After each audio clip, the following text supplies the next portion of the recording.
Welcome to another edition of Resilient Living Podcast, a show dedicated to improving quality of life for both people and planet through liberation and independence, moving you from surviving to thriving and living life on your own terms. My name is Adrian Babashoff, and today's episode 31, and this is 2021 Concerns and Job Opportunities. And I want to just start off with how, I think I've said it before on this show already, but I think it bears repeating. Anybody who's looking to get a better job right now, now's your time. You're not going to have much time left. This opportunity is only going to last so long. You see, the government is kicking the can down the road, as the saying goes. They've got they're helping out renters, they're helping out homeowners to back pay all their rent, at least here in Sunnyside, California. And excuse the background noise, by the way, that's my vehicle. I'm on my commute right now. That's when we do these shows. But yeah, the government keeps patching things up, and there's a lot of people who are being lazy right now who don't want to work. I know that there's a lot of people who have to get government assistance, and I'm not talking about you guys, but what I am talking about is that on the news the other day, I seen how a lot of Americans, the record numbers, I forgot when's the last time this happened. I think it was 2010 or something like that. I can't remember the exact year, but we haven't seen this many people quit their jobs in many, many years. So if there's people out there, if you're an asset to a company, I look at the opportunities that you have right now. There's people begging you guys for 9-to-5 workers, for employees to just show up. McDonald's is offering bonuses and things like that just for starting out. So if in any industry, I think, especially like in the service industry, this is happening in retail. Now I've got some problems with retail, but we're going to talk about that. But I wouldn't put all your eggs in that basket, but this is definitely a place for you to step up. So I want to immediately go into automation here next, and why you should care. And I think that automation has already been coming. It's already here. It's getting better and better, and for the worse, I guess we can kind of say. Any repetitive motions that you're doing, whether it's calculating, putting things into a database, if you're drilling a hole into a piece of steel, the same repetitive motions. I think that this is where you guys, excuse me, should be very, very careful. I think that we should definitely be observant. It gets even wilder than that, folks. I've got a neighbor, it was my landlord about probably 8 years ago, and his wife, they were automating automation. That's how crazy. When I heard that, my boots flew off my feet. I was like, what are you even talking about? How do you even do something like that? This is preposterous. It's crazy. I'm equally terrified and amused at the same time. But there's all kinds of different things. One of them I just found out is a company called iBuy. And iBuy is, Zillow is utilizing these systems. And basically what it is, if you know who Zillow is, they're like Redfin. They're basically, they'll find you houses for rent, houses to buy. One of the big giant real estate apps, one of the biggest on the market, I think worldwide. I know as far as nationwide here in the United States. But what they're doing is they're not having much luck right now because the cost of houses, because people are getting above asking price. So that, because of the low inventory. But what these people have been doing and what they plan on doing is selling your house for you online. So this could be the death of realty agents. And if you think that's far-fetched, the information that I was reading about was saying that, do you remember when we had travel agents and you had to go through them? Now look at what you do. You get online and you book your airplane, your hotel, and maybe there's a package deal and everything. There's no more middle person. You just go directly to the source. A lot of things are getting automated. Let me finish up a little bit on this iBuy of your house. They're going to give you a little bit less than what your house is listed for, what it's appraised for. And basically what happens is you want to sell your house, they will send somebody out within a week. They'll assess the place, look at it, and then they'll report back to the office of, say, Zillow or something like that. Then Zillow will make you an offer. And there's no bartering or anything like that. The offer is what it is. But you can literally get out of your house within 7 days. That's just crazy. I can easily see them starting to buy up a bunch of properties. This makes a lot of sense because as we were speaking about what's going on with the American economy, is that it used to be of goods, about making goods and selling goods. That's what boosted the economy. That's the people who made a lot of money. Now what's happening is this becoming an investor's nation.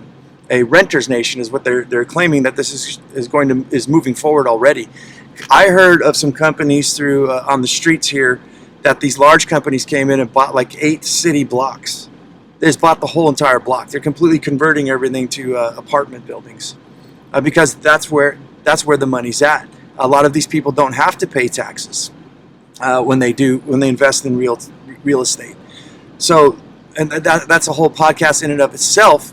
But what's happening here is we're making it. There's a big shift that's happening. I think automation is definitely coming in, and it's going to change a lot of things. I witnessed on YouTube a robot that was cleaning solar panels. I wanted to diversify myself and get into solar panel cleaning because I also do roofing construction and painting and things like that. And this robot had this extended arm. It just went up and it was just going down the line and just basically scrubbing up with like a big giant roller, like a bottle brush, just going up and just power washing all of these solar panels.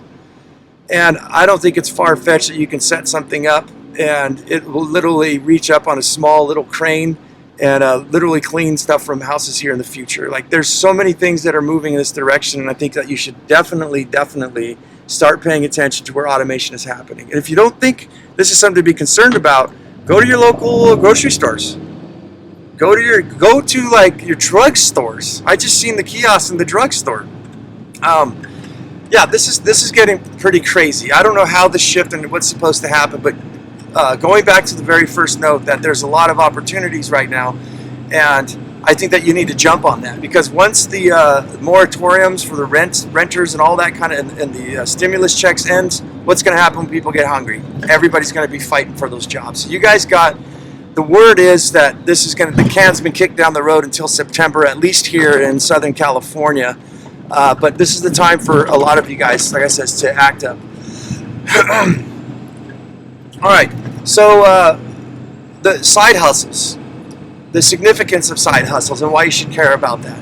I think, remember we were talking about taxes, how a lot of businesses don't pay taxes. They're very wealthy, investing in oil and real estate and energy and things like that. Well, a lot of rich people that I've met have said that the best thing that they do, their practice, is to always own a little small business. Now, it's not a lot. All you got to do is go register a business name. Get yourself a business name. Maybe get yourself a .com or something like that. That's maybe $14 for a URL. Get yourself, it's about $45 to $60 depending on where you're at in the United States.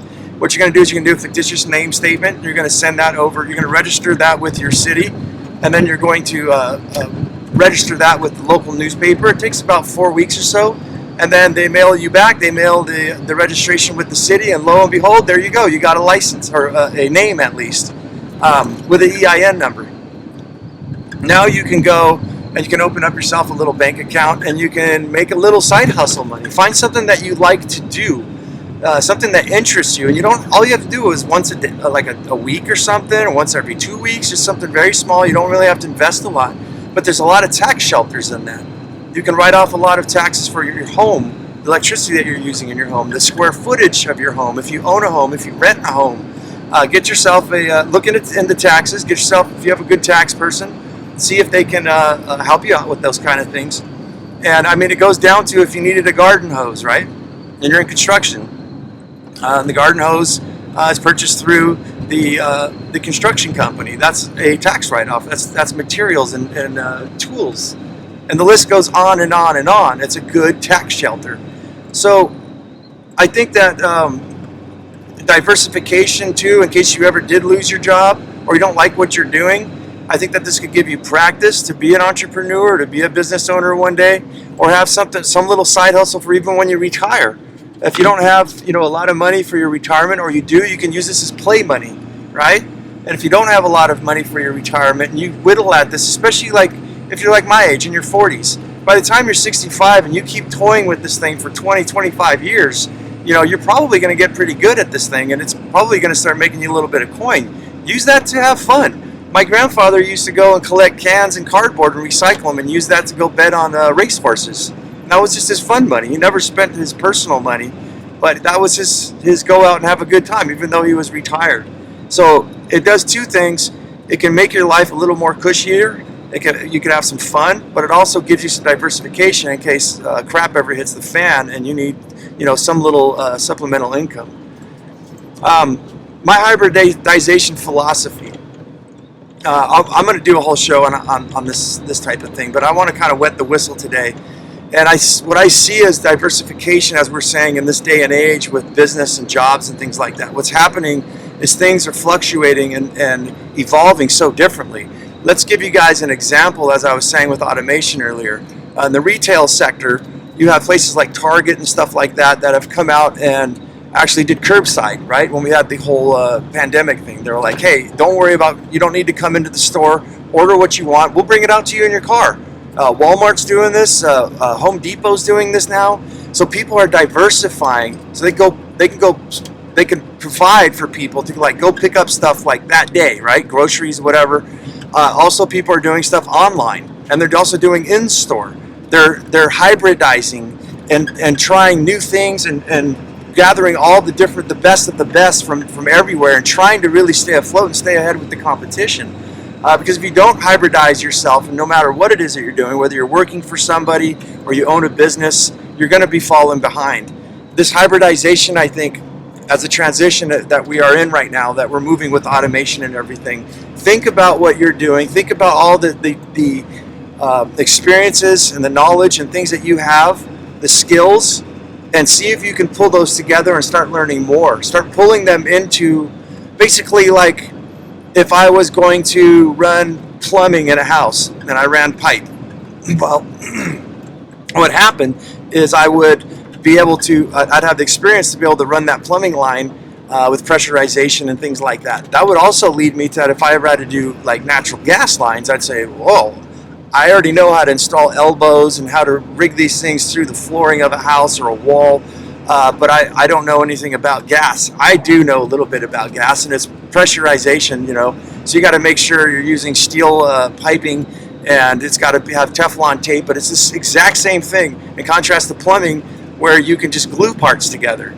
The other one's screwing parts together. Now, it's a little dangerous. There's natural gas going through, but you get what I'm saying, hopefully, that this gives you the experience and knowledge that maybe we would go into running conduit of electricity into a house. So that's what's diversified. That's hybridizing your experience, your expertise, and your skills to stay ahead of the game. I think getting a little bit tech savvy for everybody wouldn't hurt as well. So yeah, that's a big one right there I wanted to get out. And the last one I have is functionality over aesthetics. Now, I've been living my whole entire life this way, but I think that we're in the time right now where the aesthetics, like looking good, is not going to get you too far. Now, of course, if you're going to make a diamond ring or you're going to paint a house, you want your products basically to look good. You want your website to look good. But the very, very first thing I think that we need to do is, what's the functionality? What is going to be sustainable and resilient if the crap does come and hits the fan and things start to change? We want to make some really good products. For instance, this truck that I'm driving is a 1996 F350 diesel 7.3 liter, and it's old. It's paid for. I don't owe any money on it, but guess what? For some strange reason, the company of Ford made this truck really, really good, and a lot of people know that. Believe it or not, this truck being can't do the math right now. I'm driving like 20-something, 30 years old. I've got guys offering me $20,000 to buy this thing because they know what it is. Now, that's something that was built with integrity, something that was built with respect and very high quality. This truck that you're hearing in the background holds its value. And I think that in this day and age, I'm seeing a lot of things that look good, but they're not built very well. They're not built for the long game. I think we're all looking for a pill for every ill, right? Get rich fast schemes and things like that. And guess what? That's not very sustainable. It's only going to last so long. Give or take, there's a couple people, can get into a business, make multi-million dollars, and then just close and quit, and you never see them again. But it's very, very rare. I think for the longevity, we need to start focusing on on everything too. This is a philosophy in itself for your health, right? Do you look good, but are you healthy, right?